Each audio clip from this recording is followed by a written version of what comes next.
All right, to finish up 12.6, we're going to continue with the idea of binomial expressions and expanding them by raising them some power. Again, the previous video we talked about using Pascal's triangle to help us out by getting the idea of, what are my coefficients in each of those rows depending on where we're at. And so the idea again was my exponent here 4 told me which row to go to and start with those values as my exponents. And again, where we went was to come in here and start with the first term, which again was my x, start to the fourth, and then work our way down third, second, first, so on and so forth.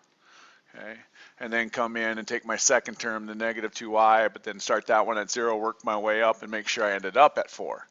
Okay, so we're going to look at another method here, and it's going to be very similar. Okay, and I'm going to do some adjustments to it from what the book did. So here's what your binomial theorem actually looks like, this big, ugly chunk of stuff right here. Okay, and if you're taking notes on this, now would be a time not to write anything, but let's just say, and I didn't like this example that we used in class, so I'm going to get rid of it. But say I had x plus 4, okay, and let's say we went to the 6th power. So in this example, my n is the 6, okay. The y is the 4, my second piece, and the x is still my x, it's my first piece. So if I were to do this, what I have to do is go in and take my first piece x to the n power, okay, to the 6th power. Okay. Then I would have to go on. Next would be n, which again is 6, x, 6 minus 1 is 5, and then y. Plus n minus 1, well, n is 6, 6 minus 1 is 5, okay, 1 times 2, x, and 6 minus 2 is 4, y squared, okay, plus 6, 6 minus 1, 6 minus 2, 1, 2, 3, x to the third, okay, y to the third, dot, dot, dot. Okay. Now, these parts, okay, in terms of your variables and their exponents, probably aren't a surprise because we did that yesterday, or in the previous assignment, with binomial theorem. Okay. Now, what's going to happen if I pull up the calculator here? If I take 6 times 5, that's 30. Divide by 2 gives me 15. Okay. Not going to use the calculator. 6 times 5 is 30, times 4 is 120, divided by 6 is 20. Okay. If we go back, we were talking about the 6th. Here's row 6. Notice 1, 6, 15, 20. Okay. Go back here. Look what I have. 1, 6, 15, 20, and if we keep going, it'd be the same thing. Okay. Now, a lot more work than by using the triangle, and so we're going to probably not use this per se. If you want to continue using the triangle to expand, I'm okay with that.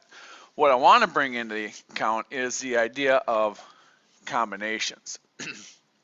Because if you remember the idea of factorial, okay, that means I'm going to take that number times the 1 minus that number, then that number minus 2, and on and on and on until I get to 1. Well, if you kind of look at what's going on here, I got 6 times 5 times 4. I'm working on that. Okay, and I got something that kind of looks like the reverse of a factorial, 1 times 2 times 3. If I went 3 times 2 times 1, that would be a factorial. And that's what we're going to do here. Okay, and so what I'm going to do is get rid of all this junk. Okay, so I'm not going to use this. Okay, icky. Okay, what I'm going to use is the idea that if I'm going to expand x plus y, let's say to the 4th, okay, the way I get a 1 using combinations, and there's a little more detail about the combinations idea, but I'm just going to go to it. You can run with it from here and see me personally if you want to know what it's all about. But what I'm going to do is I'm going to start by taking the combinations of how many ever I have, okay, which is my exponent, and taking all of them. Then my next one is going to be my combinations of all that I have, 4, and then at 4 minus 1, I'm going to take 3 at a time. And I'm going to keep working my way down until I get to, 0. 4, choose 0. Okay. Now, I'm going to show you in a second how to do the calculator, but think about it this way.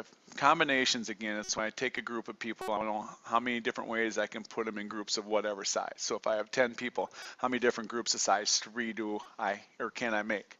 I don't care about the order here with combinations, that's permutations. Okay, so if I have 4 people and I need to choose 4 people, there's only one way. 4 people want to choose none of them, there's only one way. And then I'm going to start over here on the right end again. 4, choose 1. Well, I could choose the first person, the second person, the third person, the fourth person. So there's 4 of them. And we should remember that when we deal with this situation with the triangle, we had that symmetry. So we worked our way in from the outsides, 1 and 1 on the outside, 4 and 4, and then we kept going. Okay, now, with the calculator, if I need to find out 4, choose 2. It's 4. I got to enter my n first. If I go to my magic math button, combinations deal with probability. And there it is, number 3. 4, choose 2. It's a 6. Well, if you make a comparison again, row 4, it's the same values. All the combinations idea is doing is giving me the exponents. Okay. And so now I'd come in and say, okay, I got my first one to the 4th, then to the 3rd, then to the 2nd, then to the 1st, then to the 0. I got my second one to the 0, make it go up till we get to there. Okay. So it really isn't any easier than using the triangle. That's why I'm saying go ahead and use the triangle. But what it's going to come into play and help us out with is this idea. If I want to find the 5th term, okay, in this expansion, I don't want to write it all the way out. Okay, and then just count to find my 5th term. So what I can do is I know that if I bypass the coefficients for a second and go into my first piece 4a, that the first term of 4a is going to be raised to the 7th. And then as I go down, it's going to get raised to the 1 less to the 6. So there's my 2nd term. Here's my 3rd term. Here's my 4th term. And in my 5th term, okay, we get 4a to the 3rd power. I know that's the first part of it, and so I'm going to bring that down because that's the first part. It's going to be raised to the 3rd power. Now, the second part, the 3b, okay, we talked about how we have to add to that exponent, so I have to have a 4 there. Okay, we have to add the 7. Now, what I'm going to do is make a look at what's going on here. When I went and had 4th power, that's how many I was choosing. When I had 3rd power, that's how many I was choosing. 2 and 2, 1 and 1, 0, 0. So working myself backwards to set up my combination piece, that means this has to be a 3. And I know this piece has to be a 7 because that's how many we have to choose from. So that's a quick and easy way to get my combinations piece and to get the 5th term. Okay. So now I just have to evaluate then. 7, math, over to probability number 3, choose 3, 35. And then remember here, this is 4 to the 3rd, a to the 3rd, 3 to the 4th, and b to the 4th. And so now I can come in and multiply my number parts, 35, 64, 81. Okay. So 181, 440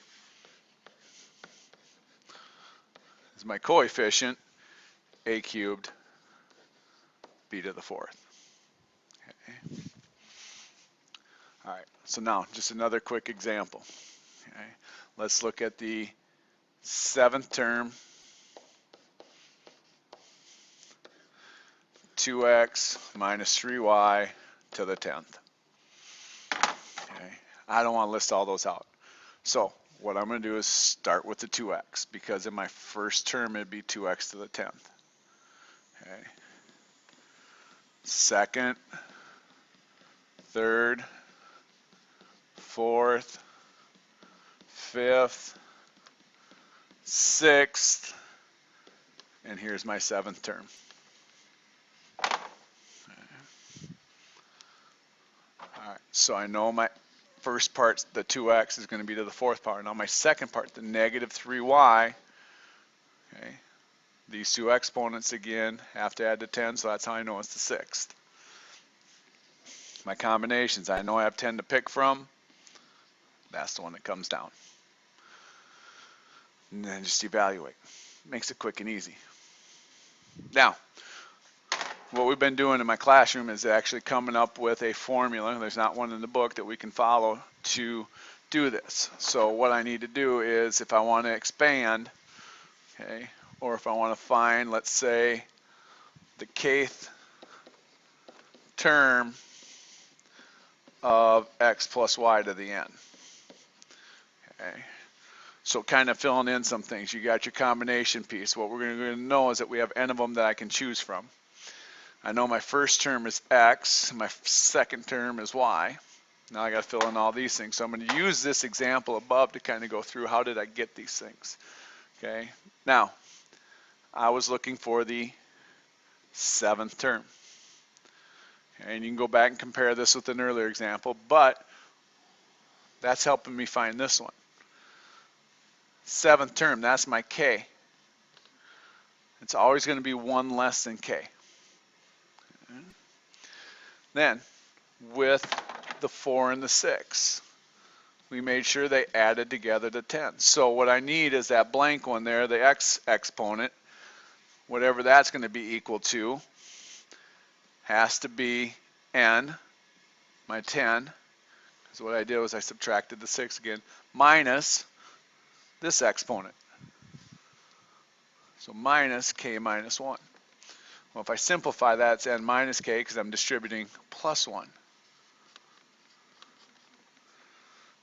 And then again, remember, we brought that piece down here.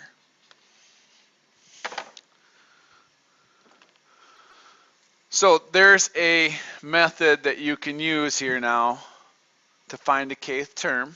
Okay, so if it's 7th term, k is 7. If it's 4th term, k is 4. Of some binomial, x plus y, raised to some power n. Okay, so, and make sure I get this written down. It can help you out. Now, there's nothing wrong, like I said, with listing them out like this till you get to the 5th term and then going that way. Okay, so there's multiple ways you can attack these. You can list them out. Some people even just use Pascal's triangle, okay, and get the coefficient and go from there. Okay, so there's a number of ways you can attack this one.